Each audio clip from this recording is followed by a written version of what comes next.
Before you flush, stop, look, because what you're about to send down the drain could decide whether cancer is caught early when it's treatable or found late when options are gone. I'm Dr. Robert Harrison. After decades in medicine, I've heard the same sentence more times than I can count. Doctor, I noticed something strange months ago. I thought it was nothing. Right now, your body may already be warning you, and day after day, you're washing that warning away without a second glance. What leaves your body doesn't just get rid of waste, it reveals what's happening inside you, often months, sometimes years, before pain begins, before blood tests change, before anyone says the word cancer. Here's what should worry you. The most dangerous signs don't always look dramatic. They're not always shocking or obvious. Sometimes they're subtle, slightly different, easy to dismiss. People notice, hesitate for a second, then move on with their day. That hesitation is where lives are lost. Because if you know what to look for, the balance of power shifts. Early detection changes everything. Treatment becomes simpler. Survival rates climb above 90%. Time is no longer your enemy. Your toilet bowl is giving you a free cancer screening every single day. No appointment, no lab, no needle, but only if you understand what it's telling you. Something as basic as color can expose problems with your bile ducts, liver, pancreas, or internal bleeding you cannot see or feel.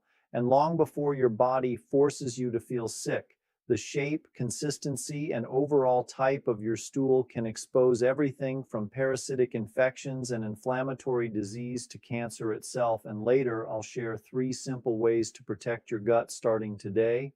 To make sense of this, physicians rely on something called the Bristol Stool Scale. It classifies stool appearance on a scale from 1 to 7.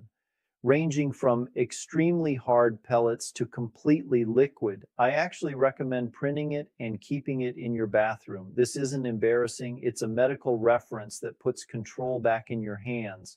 Type 1 stool appears as very hard, separate pellets, often compared to rabbit droppings, and it's difficult to pass. This is constipation. It means waste is staying in your colon too long, drying out as it sits. The result isn't just discomfort, it leads to painful bowel movements, hemorrhoids, anal fissures, and a marked increase in inflammation throughout the body. At the other extreme is type 7, entirely liquid diarrhea. This tells us your intestines are moving too fast, preventing proper absorption of nutrients your body desperately needs. Here's the benchmark to remember. Healthy stool should be formed but soft, with a smooth, paste-like consistency, not hard, not watery, and it should be brown. That brown color isn't random. When food leaves your stomach, it mixes with bile, which begins as a greenish fluid. As digestion progresses, that bile changes, producing the brown color that signals normal digestive function. But here's what's rarely explained clearly. Normal shape and color alone are not enough. Frequency matters just as much.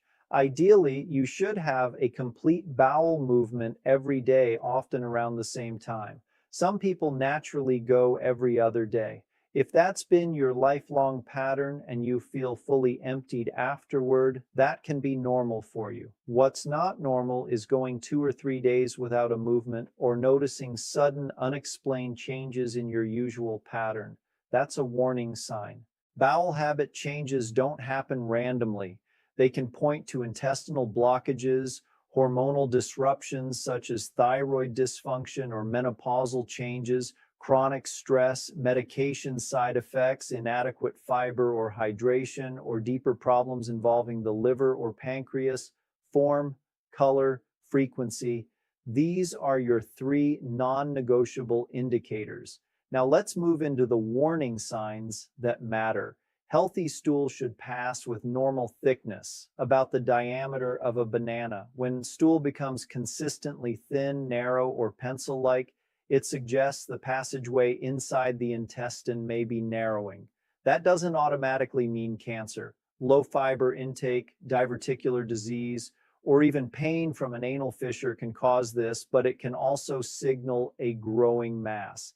If pencil-thin stools are recurring, especially if this is a change from your normal pattern, that's not something to watch casually. It warrants medical evaluation.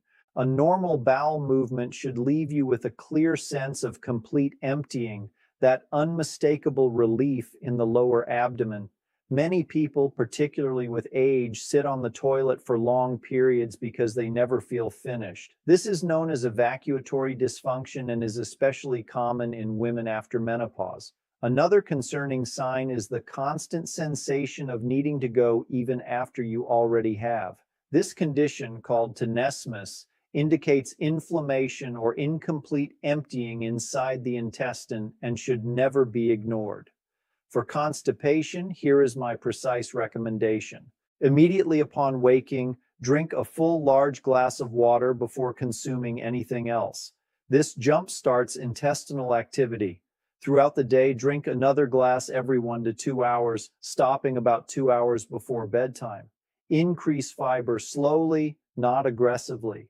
Add 1 to 2 tablespoons of chia seeds or ground flaxseed to yogurt or oatmeal. Include fruits with natural laxative effects, prunes, papaya with seeds, kiwi, apples with the skin on. I often advise a green juice made from celery, apple, and fresh ginger, 1 to 2 glasses daily. If diarrhea continues longer than 4 weeks, that is chronic diarrhea and requires full investigation. Conditions such as colitis, inflammatory bowel disease, chronic parasitic infections, polyps, or other serious disorders must be ruled out. Persistent diarrhea leads to dehydration, nutrient loss, and always has an underlying cause. Now, stool color. Green stool is usually not dangerous. It often means food is moving too quickly through the intestine for bile to change from green to brown, or it reflects a diet rich in dark, leafy vegetables. Pale, yellowish, clay-colored, or whitish stool that persists more than 2 or 3 days is different. This can indicate impaired fat digestion, parasitic infection, or dysfunction of the pancreas, liver, or bile ducts.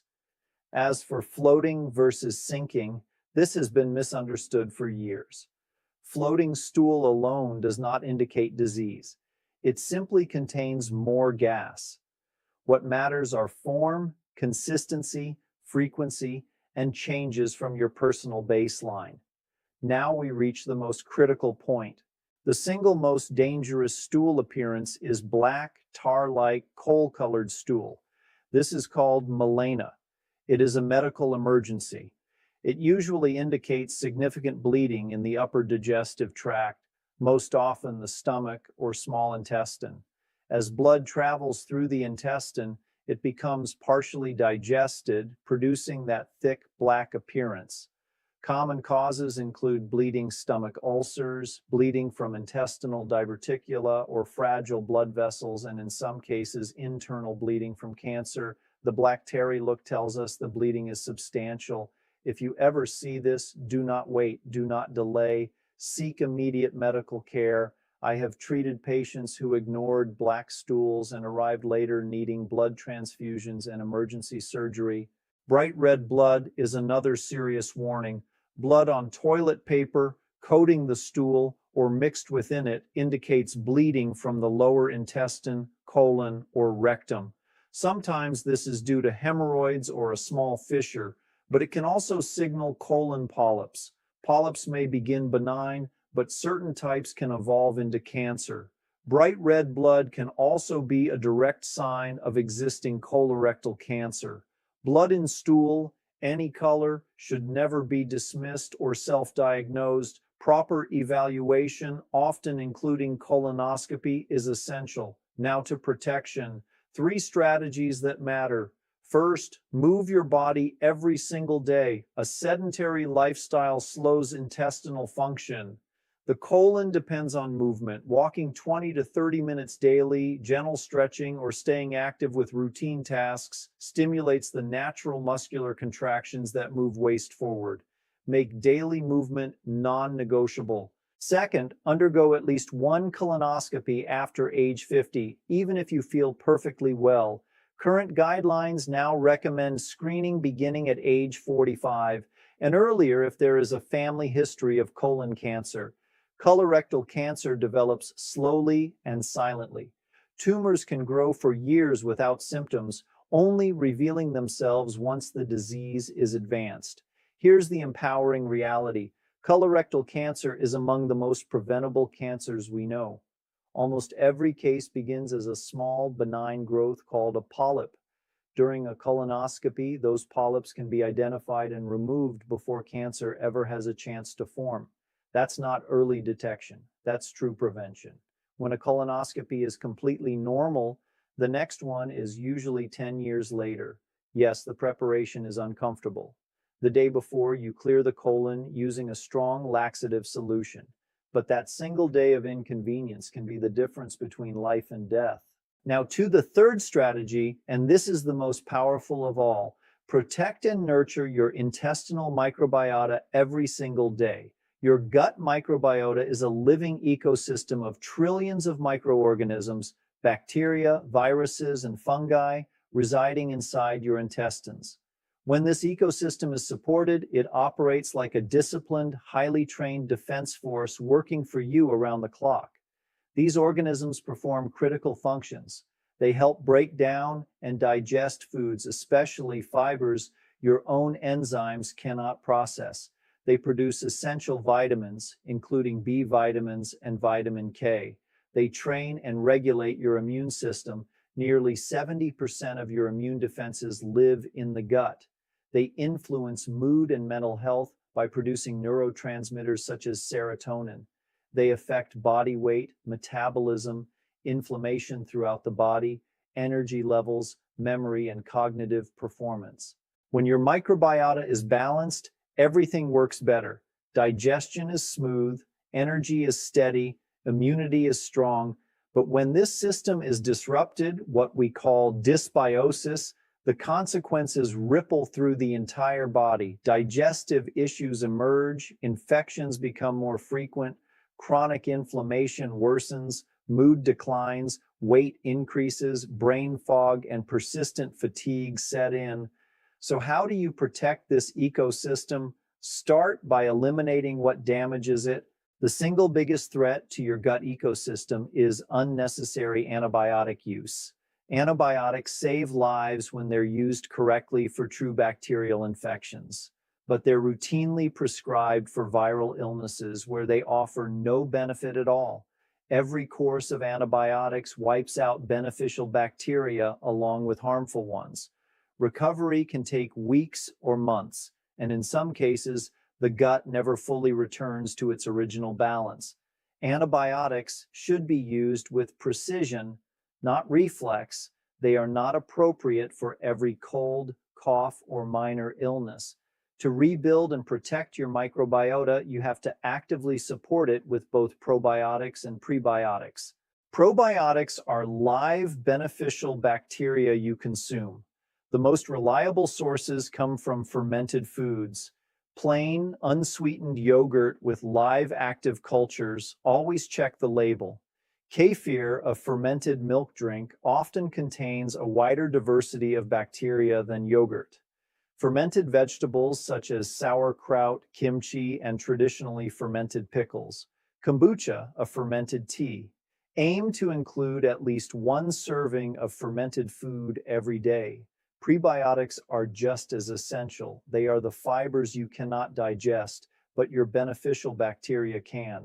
When these bacteria are fed, they multiply, strengthen, and protect your system.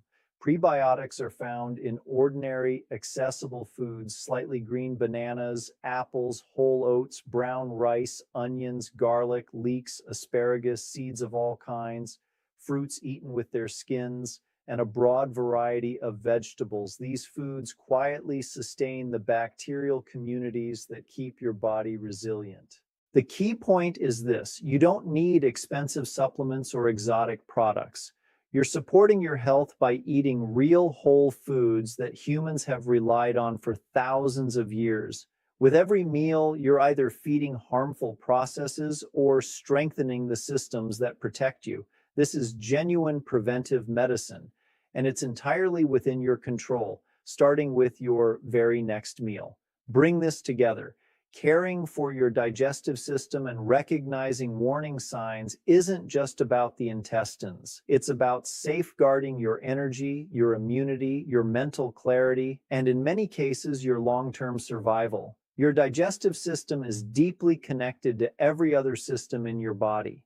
When your digestive system works properly, you feel it everywhere, in your energy, your clarity, your strength. This is not about fear, it's about control. Knowledge shifts the balance of power back to you. You now know how to monitor your own body. You know what's normal, what's not, and which signals demand attention. That awareness allows you to act early, before small issues quietly evolve into serious disease. Start paying attention immediately.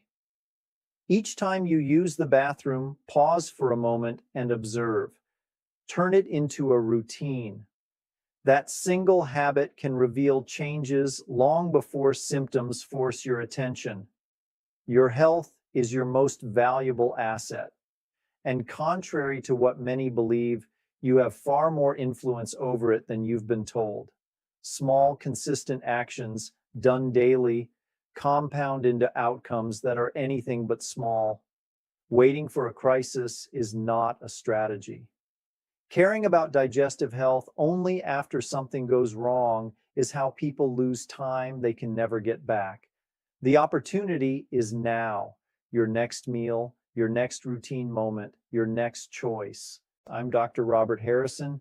My role is to give you clear information and practical tools so you can take ownership of your health with confidence and clarity.